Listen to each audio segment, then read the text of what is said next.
Hey, fellow quarantine drinkers, it's another episode of GDP and the Pig. I'm GDP. This is my pig. Today I'm going to bring you a pair of wines from Burgundy, from Savigny-le-Beaune. They're Guiton wines, sold by VDLTwine.com. We had a very interesting and informative Zoom virtual tasting with Guillaume Guiton, the current generation, the son of the founder of the estate. We're going to jump right in here with a couple of wines. We have two. It's a very interesting pairing. The first is the straight Savigny-le-Beaune from 2016. Savigny-le-Beaune is it's a great region for value Burgundy, Pinot Noir. It's a couple miles north of the village of Beaune. Beaune is more famous for Volnay and Pommard, which are have become very expensive. Interpretations of Pinot Noir. If you go north of those two regions, there's the actual vineyards of the village of Beaune, and then comes Savigny just to the north. We have a village wine, just Savigny-le-Beaune today, and we also have a Premier Cru, Les Hautes Jarrons. The difference between the two is, the difference between the two wines is significant. The difference between the two vineyards is surprisingly modest, which just goes to show you that terroir really matters here. One of the biggest takeaways from the virtual tasting with Guillaume was that the Savigny-le-Beaune, one of the vineyards that produces fruit for that wine, is almost adjacent to the Premier Cru, Les Hautes Jarrons. The difference is the altitude and the soil. The soil being a little denser and retaining more water under the vineyards for the Savigny-le-Beaune. What does that do? That allows grapes to grow plumper and juicier and a little less concentrated, which is not a bad thing, because what you want with the Savigny-le-Beaune is you want something that's a little bit fresher and fruitier and easier to drink young. It was surprising that these wines, 2016s both, were incredibly youthful, seemingly bottled yesterday. Now this is the third day. I've had ample time to sit with these wines, and they are aging very well. They're evolving very nicely in the glass. The Savigny-le-Beaune still has a bowl of red fruit nose, but it was a bit crisper on Wednesday when we had the tasting. Today it's a little bit softer and sweeter, like strawberries that have sat in a bowl with some sugar for some time.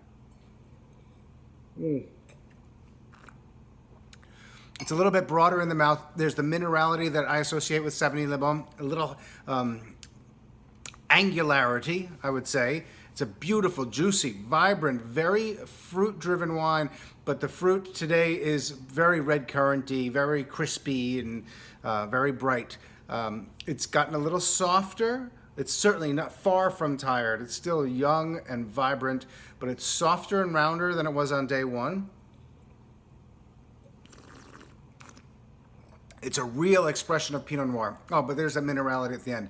It just cleans your palate. This is actually a red wine that I would find very interesting with the meaty fish. Perhaps salmon. Salmon would probably be the best fish here. I was thinking possibly tuna, but salmon with the fat. It's king salmon season. Grab yourself a slab of king salmon, put it on a cedar plank, pair it with this wine. Match made in heaven. It won't interfere, it won't overpower the flavor of the salmon. The fat and the acidity will meld perfectly. It would really be an absolute winner. As I mentioned, these are both from 2016. 2016 was sadly remembered for very, very, very significant frost in the spring, which reduced crops by 50, 60, 70%, depending on the vineyard. So the wines subsequently enjoyed a fantastic growing season, were harvested towards the end of September. So it was a very small crop of fruit, delivering a fairly intense rendition of Savigny-le-Beaune. Here we have the Hautes Jarrons, the Premier Cru. And here you have significant additional complexity on the nose. There's still a little oak here. The village Savigny-le-Beaune sees 15% new oak. This Premier Cru sees 20% new oak. Interestingly, they're 228 liter. I don't think they're barriques. I think they're tonneaux because of the proportions, but they're the size of barriques. And you have a little tiny little influence of wood here, totally unobtrusive. But you have so much more tobacco and forest floor and darker berry fruit, more cherries, and blackberries. It's a very interesting difference between the two wines.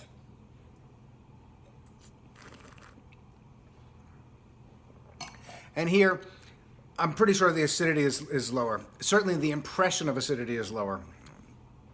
The fruit, it's fascinating because it's just as fruity as the village wine, but it's a completely different fruit profile. It is much darker, it's deeper, it's longer. There is a suggestion of sweetness that emerges on the palate. There's that fabulous minerality on the end. I think that sweetness, with another 3 to 4, 5 years in the bottle, will become more pronounced as the tannins knit together. The tannins in both of these wines are not insignificant, but they're very ripe, beautiful tannins. For my palate, they're not terribly significant. There's an emerging elegance here. The village wine is fun. This is a more sophisticated wine, for lack of a better term. I would like to pair this with the veal, the roast veal and morel mushroom cream sauce. Again, this has got some significant acidity, even if it's softer than the village wine, and something with a little fat, little cream would work very well here to sort of mellow that out while this wine is so youthful.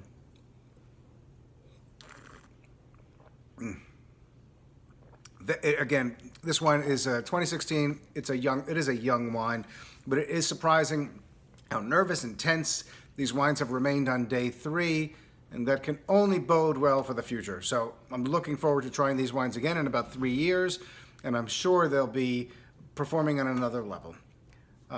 That's it for today's episode of GDP and the Pig. Drink well, my friends. Quarantine is coming to an end at some point, so we'll have to drink together instead of virtually. And until that time, have a great evening.